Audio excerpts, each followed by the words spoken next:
Hello, જય શ્રી કૃષ્ણ. કેમ છો બધા? તમે બધા મજામાં હશો અને તમારા બધાનું સ્વાગત છે મારી ચેનલમાં. ભાઈ, કેવી ઠંડી પડે છે તમારા સિટીમાં, તમારા ગામમાં?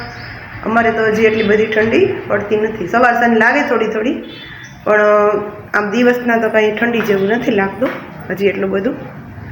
તો તમારા લોકોને કેવી ઠંડી પડે છે તે કોમેન્ટ કરજો, અને વિડીયો તમને કેવો લાગે છે તે પણ બધા કોમેન્ટ કરો, બરાબર?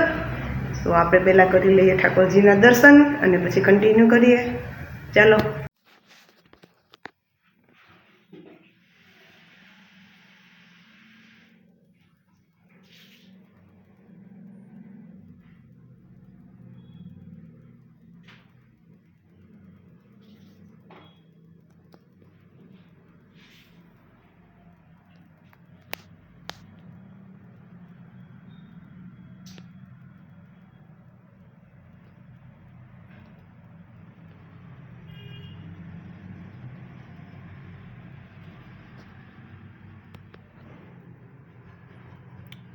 ચાલો કન્ટિન્યુ કરીએ. હેલો ગાઈસ, જો આજે આપણે બપોરે છે ને ઈડલી સંભાર બનાવીએ છીએ. તો આ છે ને મેં કાલે સવારે ચોખા અને દાળ, અડદની દાળ બંને પલાળી દીધા હતા. એટલે 3 ભાગ ચોખા અને 1 ભાગ અડદની દાળ, એવી રીતે પલાળવાનું. અને પછી સાંજે એને પીસી નાખ્યું હતું મેં. એટલે સાંજે પીસી નાખ્યું એટલે આખી રાત રહ્યું. અને અત્યારે બપોરે આપણે ઈડલી સંભાર બનાવીએ છીએ.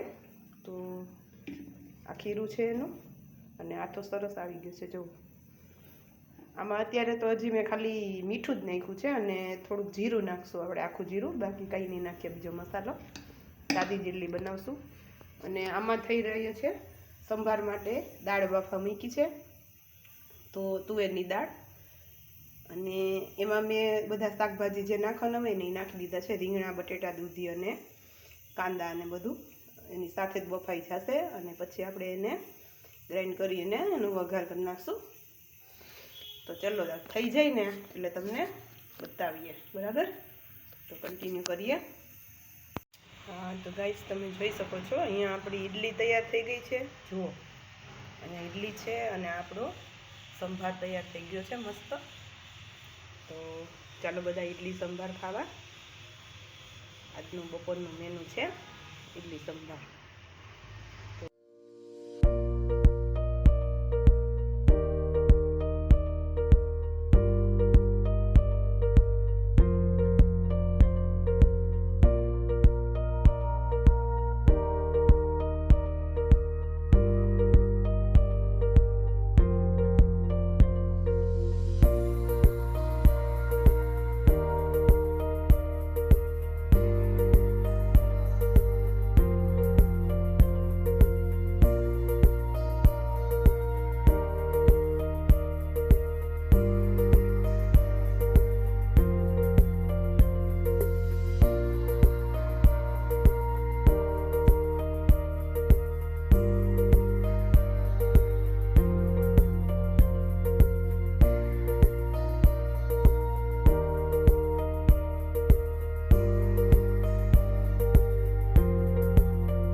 તો ગાઈસ, આજના વિડીયોને અહીંયા જ એન્ડ આપીએ. મળીએ નેક્સ્ટ વ્લોગમાં. અત્યારે બનાવ્યા છે સાંજે જમવામાં ચા ને ભાખરી. તો ચાલો બધા જમવા. અને લાઈક કરજો, શેર કરજો અને સબસ્ક્રાઈબ કરી લેજો. બાય બાય એન્ડ જય શ્રી કૃષ્ણ.